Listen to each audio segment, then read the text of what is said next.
All right, so we're going to start with number 5, and then we'll do 1, and then we'll do 6,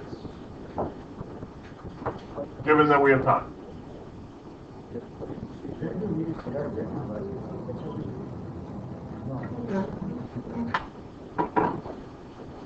So we have a point charge fixed at the origin.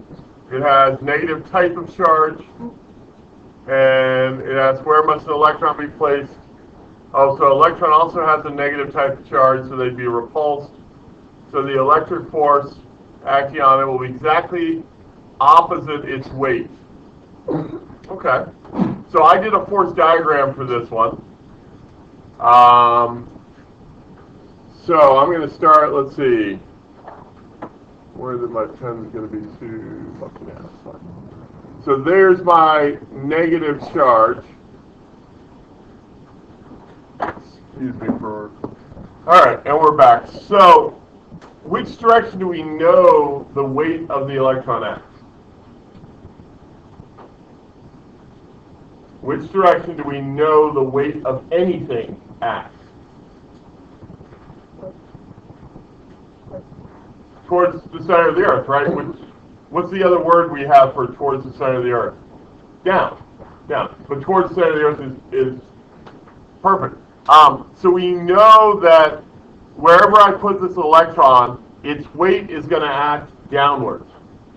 We want the electrostatic force from this other charge to act on it opposite its weight. So if the weight's always down, what direction we want the electrostatic force to be? Up.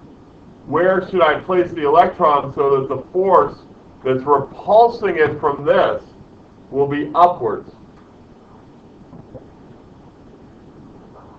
Above it. If I put it under it, it's going to be down. But if I put it above it,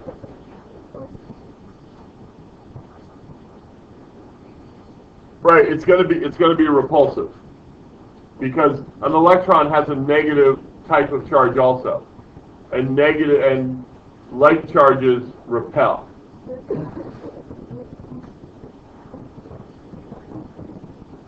Well, this is going to be the electrostatic force on it. Its weight is going to be downwards. So for those to be opposite, I've got to put it above it.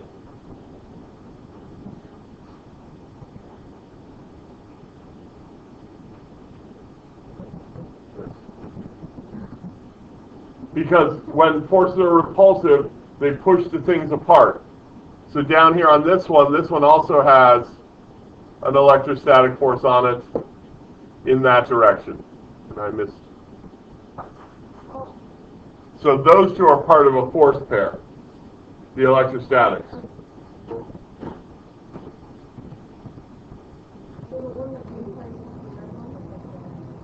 Say it again. The red one was placed at the origin force. The blue one is the electron that we placed above it. Yeah. So the red one needs to be below the blue one. You can say it either way. So, yeah, that's my force diagram.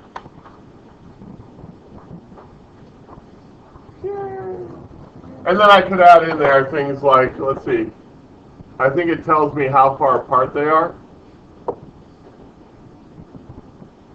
Oh no, that's what it wants to know. Let's call that R.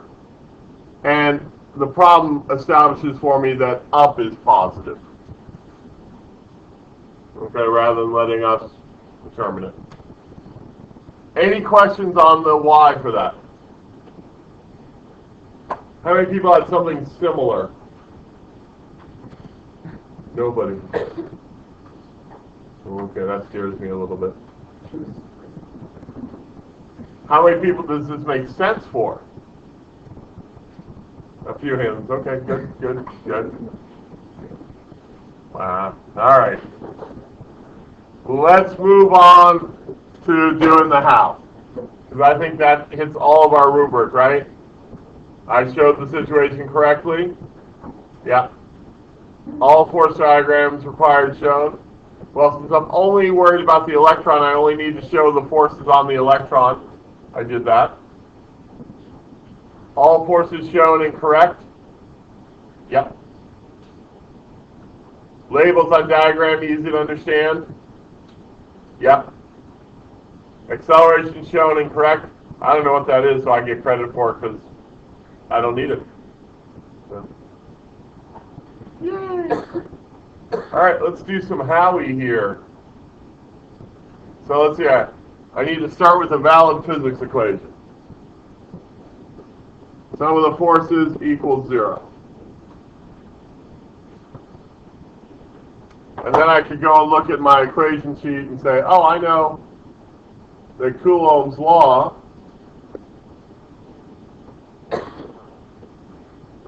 is that. Both of those are valid physics equations. That one from Coulomb's law from our equation sheet. The other one I get directly, I know is true because it said the electron is in equilibrium. So this is where I look at my diagram because the diagram tells me the sum of the forces. And in my diagram I had the electrostatic force up. So that would be positive F sub E plus a negative F sub G equals 0. Oh, I probably should have grabbed this from my equation sheet also. That F sub G equals mg.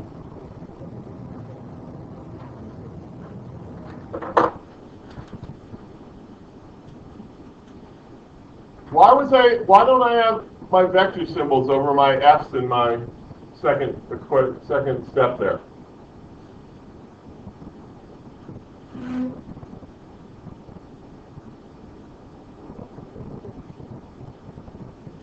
Right, the F's here don't have direction because I've already taken into account. That's the positive out front, right? And the negative here. So I've pulled it out of them, so this F is just a size, it doesn't have any direction. Just like this one's just a size. Alright? So that's why I dropped the vector note above them. Extend the page again. Alrighty, so those two are going to be equal, aren't they? In magnitude. Now I can just substitute in K, Q1, Q2, R squared equals M, G. And of course for my equation sheet I can look up K, I can look up little g. M is on my equation sheet because that's for an electron. And it's also, I think, given to me in the problem. Right? So now, algebraic, at this point, we know K, we know Q1, we know Q2, that's the charge on each one. We're looking for R. We know the mass of the electron. And we know the gravitational field strength on the surface of the Earth. That's little g. So it looks like we have everything we need. Should we are you guys more comfortable if we substitute in at this point and then rearrange for R, or if we rearrange for R and then substitute it? Okay. So what would we do to rearrange for R? What's our first goal? Get R by itself, right? And after that, it's put. So I would rearrange like this. I'd do K, Q1, Q2 over mg equals R squared.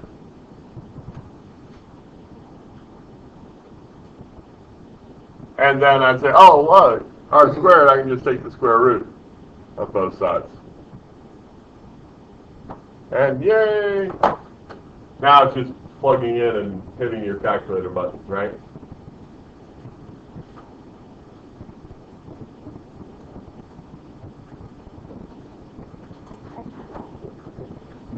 All right, we're going to do number 1. And number one goes back to what you know about chemistry. And so it's a good refresher of things that you learned last year, or some of you maybe even the year before when you took chem.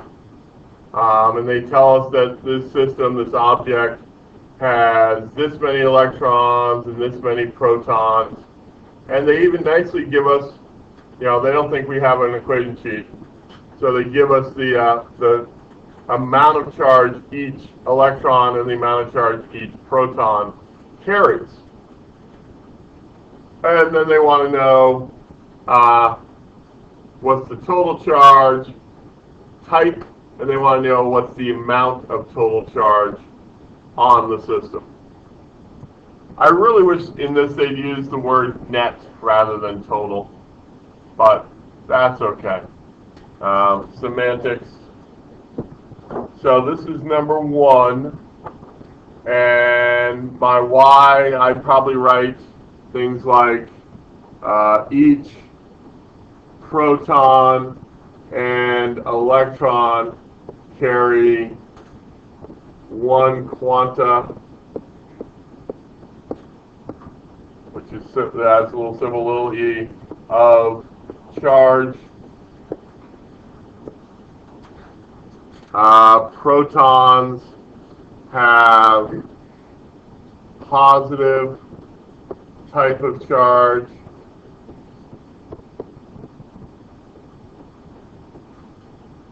Electrons have negative type of charge.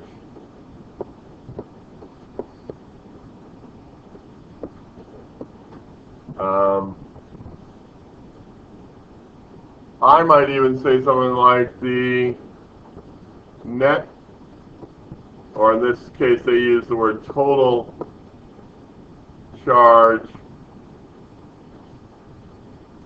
takes into account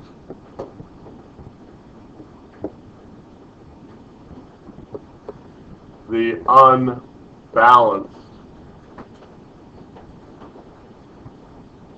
charges.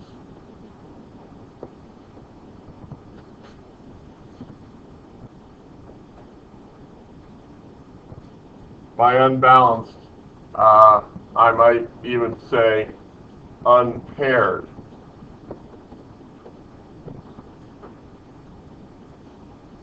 Right? So you got this one? No problem? Okay. Questions on the why?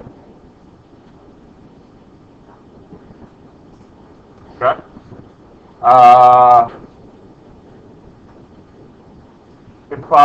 So I need to start with the valid physics equation.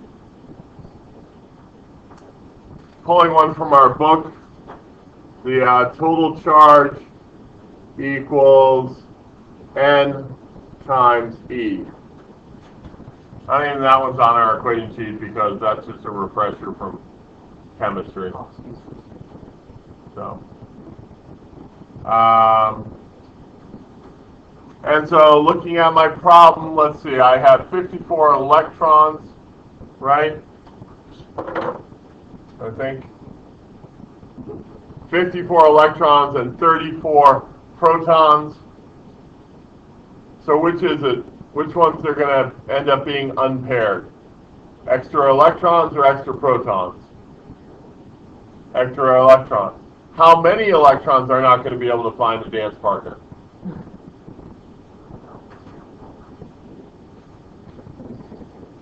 Anyone have a calculator? They can figure that out? I think it's 17. Yeah, 17. So there's 17 electrons that aren't matched up with protons. That means that they are the 17. So the total charge will equal those 17 electrons times the charge on one electron. And I'm done. That was it. And then electrons carry negative charge, so we could put a negative, you know, like once we figure out the answer, then we could say it's negative. I don't think they wanted, and did it go in? Yeah, so they want the type of charge in there. That's where I don't, you know, the way they ask it isn't great, I don't think. I may take this one out for next year. Because they want to know, first, what type of charge overall, and then I would think they'd want the magnitude. Maybe I'll just rewrite their question. All right.